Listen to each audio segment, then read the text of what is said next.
সুপ্রিয় দর্শক, স্বাগত জানাচ্ছি যে রাষ্ট্র গোটা বিশ্বের উপর নজর রাখে। এবার তার ঘাড়ের উপর নিঃশ্বাস ফেলছে এক শক্তি। প্রতিপক্ষ বহু বছর ধরে যে দেশটি ইরানকে বারবার হুমকি দিয়ে এসেছে, আজ তারা নিজেরাই হুমকি শিকার। বলছি ইরান ইসরায়েলের কথা। মধ্যপ্রাচ্যে নতুন করে উত্তেজনার আগুন জ্বলতে শুরু করেছে। বহুদিনের শত্রু এই দুই দেশ এখন এমন সংঘর্ষের পথে হাঁটছে যার পরিণতি হতে পারে ভয়াবহ যুদ্ধ। যদিও এতদিন এই উত্তেজনা কূটনৈতিক ও প্রক্সি বা ছায়াযুদ্ধের পর্যায়ে সীমাবদ্ধ ছিল, তবে সাম্প্রতিক ঘটনা প্রবাহ ও কৌশলগত ইঙ্গিত বলছে প্রকৃত যুদ্ধের দিন হয়তো আর খুব দূরে নয়, আর ইরানের হামলার মাধ্যমে সে যুদ্ধ শুরু হতে পারে। প্রশ্ন হচ্ছে, ইরানে হামলা চালানো সহজ নাকি কঠিন? কি বলছে ইসরায়েল আর যুক্তরাষ্ট্র? এবার কি ইরান ইসরায়েলে হামলা করবেই করবে? আর করলে কতটা সফল হবে? এতে ইসরায়েলের কি হবে? এসব খবরের আদ্যপ্রান্ত নিয়ে সাজিয়েছি এবারের পর্ব। বিস্তারিত জানতে পুরো ভিডিওটি দেখুন। দর্শক, চলুন চলে যাই মূল ভিডিওতে। ইরান ও ইসরায়েল আজ চিরশত্রু দেশ হিসেবে বিশ্বে বিবেচিত হচ্ছে, তবে সম্পর্কের ইতিহাস একেবারে বিরোধপূর্ণ ছিল না। 1947 সালে জাতিসংঘের ফিলিস্তিন বিভাজন পরিকল্পনায় ইরান আপত্তি জানায়।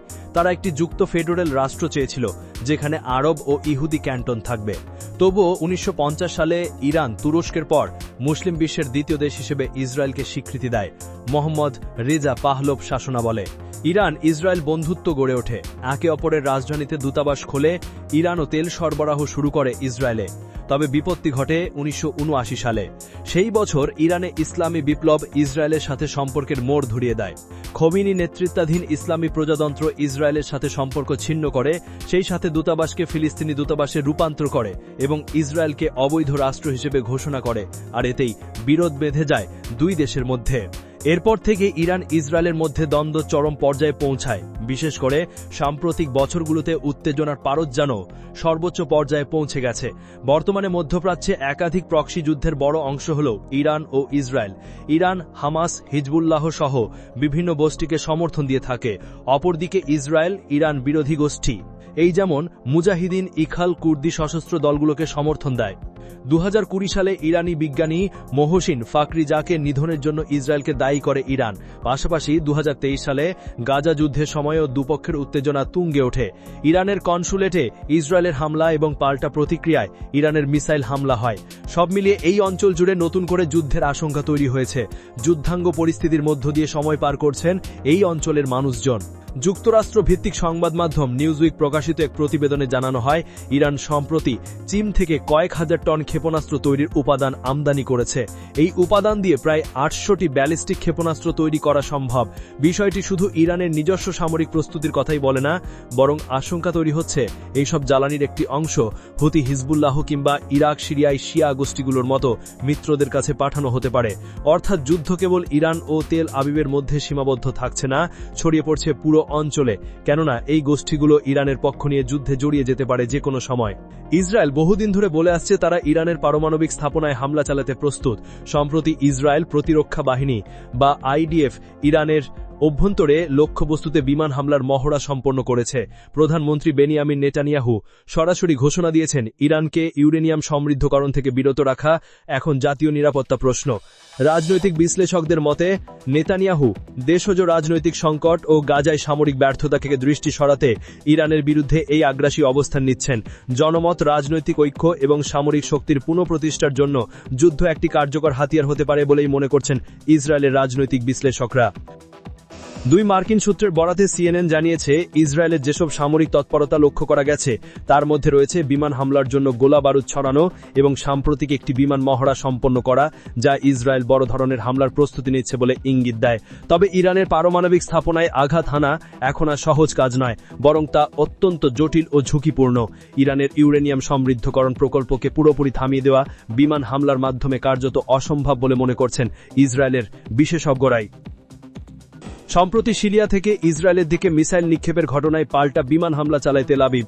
একই সময় হুতি বিদ্রোহীরা ইয়েমেন থেকে তেল আবিবকে লক্ষ্য করে ব্যালিস্টিক মিসাইল নিক্ষেপ করে। এই ঘটনাগুলো যুদ্ধের অনুশীলন নয়, বরং সরাসরি আক্রমণ হিসেবে দেখা হচ্ছে। এই পাল্টাপাল্টি হামলা প্রতিক্রিয়ায় জানিয়ে দেয়, যুদ্ধ এখন আর কল্পনা বা আশঙ্কার বিষয় নয়, বর্তমানে শুরু হয়ে গেছে ছায়াযুদ্ধ, যা বড় সংঘর্ষের রূপ নিতে সময় লাগবে না বলেই মনে করছেন বিশ্লেষকরা। ইরানের সর্বোচ্চ জাতীয় নিরাপত্তা পরিষদ বা এসএমএসসি সম্প্রতি হুঁশিয়ারি দিয়ে জানিয়েছে, ইসরায়েল যদি ইরানকে আক্রমণ করে তবে তারা সরাসরি তেল আবিবের গোপন পারমাণবিক স্থাপনায় পাল্টা হামলা চালাবে। এই বিবৃতির পেছনে রয়েছে আরও এক বিস্ময়কর তথ্য। ইরান দাবি করেছে তারা ইসরায়েলের স্পর্শকাতর পরমাণু নথি ও অবকাঠামোর পরিকল্পনা নিজেদের দখলে এনেছে।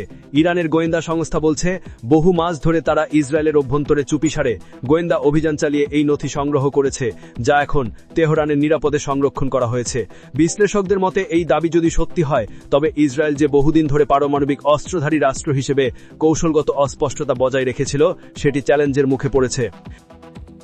সবচেয়ে বিস্ময়কর ও কূটনৈতিকভাবে বিস্ফোরক ঘটনা হল, ইরান দাবি করছে আন্তর্জাতিক পরমাণু শক্তি সংস্থা বা IAEA বহু বছর ধরে ইরানের গোপন পরমাণু তথ্য ইসরায়েলের কাছে পাচার করেছে। ইরানের গোয়েন্দা মন্ত্রণালয় সম্প্রতি ইসরায়েলের গোয়েন্দা সংস্থার কাছ থেকে উদ্ধার করেছে এমন সব নথি। এমন অভিযোগ শুধু এর গ্রহণযোগ্যতায় প্রশ্নবিদ্ধ করছে না, বরং মধ্যপ্রাচ্যে আন্তর্জাতিক তদারকি সংস্থার ভবিষ্যৎ অবস্থানকে আরও সংকটপূর্ণ করে তুলেছে। যদি এই অভিযোগ সত্য হয় তবে এটি আন্তর্জাতিক পরমাণু নিয়ন্ত্রণ ব্যবস্থার উপর সাধারণ রাষ্ট্রগুলোর আস্থা চূড়ান্তভাবে হারিয়ে ফেলতে পারে। ইরান ও ইসরায়েলের দ্বন্দ্ব কেবল দুটি রাষ্ট্রের মধ্যে সীমাবদ্ধ নয়, এটি একটি বৃহৎ ভূ রাজনৈতিক সংঘর্ষের প্রতিচ্ছবি। একদিকে যুক্তরাষ্ট্র, ব্রিটেন ও ইসরায়েলের ত্রয়ী, অন্যদিকে ইরান, রাশিয়া ও চীনের কৌশলগত জোট। এই সংঘর্ষে যোগ হয়েছে হুতি, হিজবুল্লাহ, হামাস সহ আরও আঞ্চলিক প্রতিরোধ যোদ্ধা গোষ্ঠী। যুদ্ধ শুরু হলে তা কেবল মধ্যপ্রাচ্য নয়, বিশ্বজুড়ে জ্বালানি সরবরাহ, বাণিজ্যিক রুট ও আন্তর্জাতিক কূটনীতির ভারসাম্যকে হুমকির মুখে ফেলতে পারে বলে মনে করা হচ্ছে। ইসরায়েল বরাবরই বলে আসছে তারা ইরানকে পারমাণবিক বোমা তৈরির সুযোগ দেবে না। অন্যদিকে ইরান দাবি করছে তাদের কর্মসূচি শান্তিপূর্ণ। এমন আলোচনার মধ্যেই ইরানের পরমাণু ইস্যু নিয়ে যুক্তরাষ্ট্রের সাথে বৈঠক শুরু। কিন্তু সাম্প্রতিক সময়ে যুক্তরাষ্ট্র ইরান আলোচনার অচল অবস্থা, গাজার যুদ্ধ ও ইরানের সামরিক দুর্বলতা, এসব কিছুর প্রেক্ষাপটে ইসরায়েল হয়তো এখন আক্রমণের সুযোগ দেখছে। প্রশ্ন হচ্ছে, ইসরায়েল সত্যি কি হামলা চালাবে? আর চালালে তাতে মধ্যপ্রাচ্যের নতুন যুদ্ধের আগুন জ্বলবে। এতে করে বিশ্ব পরিস্থিতি কোন দিকে যাবে তা নিয়ে সংখ্যা তৈরি হয়েছে। ইসরায়েলের প্রতিরক্ষামন্ত্রী জানিয়েছে, ইরানের পরমাণু স্থাপনাগুলোতে হামলার সম্ভাবনা আগের যে কোনো সময়ের চেয়ে বেশি। যুক্তরাষ্ট্রের গোয়েন্দা সংস্থাগুলির এক প্রতিবেদনে জানা গেছে, 2025 সালের মধ্যেই ইসরায়েল ইরানের বিরুদ্ধে সামরিক পদক্ষেপ নিতে পারে। তবে ইসরায়েল এই হামলা কতটা কার্যকরভাবে চালাতে পারবে তা নিয়ে প্রশ্ন রয়েছে, কারণ ইরানের অধিকাংশ পারমাণবিক স্থাপনাই পাহাড়ি অঞ্চলে গভীরভাবে ভূগর্ভস্থ ও সুরক্ষিত। এসব স্থাপনায় কার্যকর হামলার জন্য যুক্তরাষ্ট্রের সহায়তা, বিশেষত মধ্য আকাশে জ্বালানি ভরা সহযোগিতা ও নির্দিষ্ট মরণাস্ত্র প্রয়োজন পড়বে বলে মনে করছে মার্কিন যুক্তরাষ্ট্র। আর এসব বিষয়গুলো ইসরায়েল একা সামাল দিতে পারবে না বলে মনে করছে যুক্তরাষ্ট্রের বিশেষজ্ঞরা। দেশটির প্রেসিডেন্ট ডোনাল্ড ট্রাম্প বলেছেন, ইরানের সাথে চুক্তি করতে চায় তার দেশ, তবে ইরানকে কোনোভাবেই পরমাণু অস্ত্র সংগ্রহ করতে দেওয়া হবে না। আর তেহরান চুক্তি না করলে ইরানের বিরুদ্ধে যুদ্ধের নেতৃত্ব দেবেন মিস্টার ট্রাম্প, এমন ঘোষণা দিয়েছেন তিনি। তবে এটাকে সহজ হিসেবে দেখছেন না সামরিক বিশ্লেষকরা। তারা বলছেন, ট্রাম্প যদি ইরানে হামলা চালাতে যায় তাহলে ভুল করবে, কেননা তারা ইয়েমেনের হুতিদের সাথে যুদ্ধে হেরে গেছে। কার্যত হার স্বীকার করে হুতি গোষ্ঠীর সাথে যুদ্ধবিরতি চুক্তি করেছে মার্কিন যুক্তরাষ্ট্র। আর এই হুতি গোষ্ঠী ইরানের কাছ থেকে অস্ত্র প্রশিক্ষণ নিয়ে থাকে। অন্যদিকে মধ্যপ্রাচ্যে যুক্তরাষ্ট্রের সব সামরিক ঘাঁটি ইরানের হাতের নাগালে। ইরান এসব ঘাঁটি গুড়িয়ে দিতে সক্ষম। ইরানে হামলা হলে এসব ঘাঁটি মাটির সাথে মিশিয়ে দেওয়ার ঘোষণা এরই মধ্যে দিয়েছে ইরান। আর এর মাধ্যমেই মধ্যপ্রাচ্যে ইরানের শক্তির অবস্থান জানিয়ে দিয়েছে এরই মধ্যে। বর্তমান বিশ্বের যুদ্ধক্ষেত্রে কেবল অস্ত্র নয়, তথ্য একটি ভয়ানক হাতিয়ার। তাই এমন পরিস্থিতি শুধু মধ্যপ্রাচ্যের আঞ্চলিক ব্যাপার নয়, বরং বৈশ্বিক নিরাপত্তার জন্য এক অশনি সংকেত। বিশ্ব এখন ইসরায়েল ও ইরানের দিকে তাকিয়ে আছে। দুই পক্ষই এখন নিজেদের অবস্থানে অনড় এবং উভয়ই সামরিক প্রস্তুতির চূড়ান্ত স্তরে পৌঁছে গেছে, যাকে আগুনিয়ে খেলার সাথে তুলনা করছেন বিশ্লেষকরা। এমন পরিস্থিতিতে শান্তির জন্য প্রয়োজন আন্তর্জাতিক শক্তিধর রাষ্ট্র ও সংস্থাগুলোর দৃঢ় রাজনৈতিক পদক্ষেপ। না হলে শুধু গাজা, লেবানন বা সিরিয়া নয়, পুরো মধ্যপ্রাচ্যে এক ভয়াবহ যুদ্ধের ময়দানে পরিণত হবে, যার প্রভাব ছড়িয়ে পড়বে বিশ্ব অর্থনীতি ও নিরাপত্তার প্রতিটি প্রান্তে। এর মাধ্যমে বিশ্বে অর্থনৈতিক মন্দা, এমনকি দুর্ভিক্ষ দেখা দিতে পারে বলে মনে করছেন বিশ্লেষকরা। বন্ধ হোক যুদ্ধ, বিগ্রহ, হানাহানি, শান্তিময় হোক বিশ্ব, এমন প্রত্যাশা রেখে পর্ব থেকে বিদায় নিচ্ছি। তবে যাওয়ার আগে সে একটি অনুরোধ, যেখানে সেখানে ময়লা বর্জনা ফেলবেন না, পরিবেশের ক্ষতি করবেন না, অযথা হর্ন বাজাবেন না, আপনাদের সৌন্দর্য রক্ষায় পোস্টার লাগানো থেকে বিরত থাকুন। যদি চ্যানেলটিতে নতুন হয়ে থাকেন, ভিডিওটি ভালো লাগে তাহলে চ্যানেলটি সাবস্ক্রাইব করে ভালোবাসায় আবদ্ধ করবেন। ভালো লাগা না লাগার বিষয়টি কমেন্টে লিখে জানাবেন। কি ধরনের ভিডিও দেখতে চান তাও জানানোর অনুরোধ রইল। আগামীতে আবারও হাজির হব নতুন কোনো খবর বা খবরের বিশ্লেষণ নিয়ে। নিজে ভালো থাকুন, দেশকে ভালো রাখুন আর আমাদের সাথেই থাকুন। ধন্যবাদ।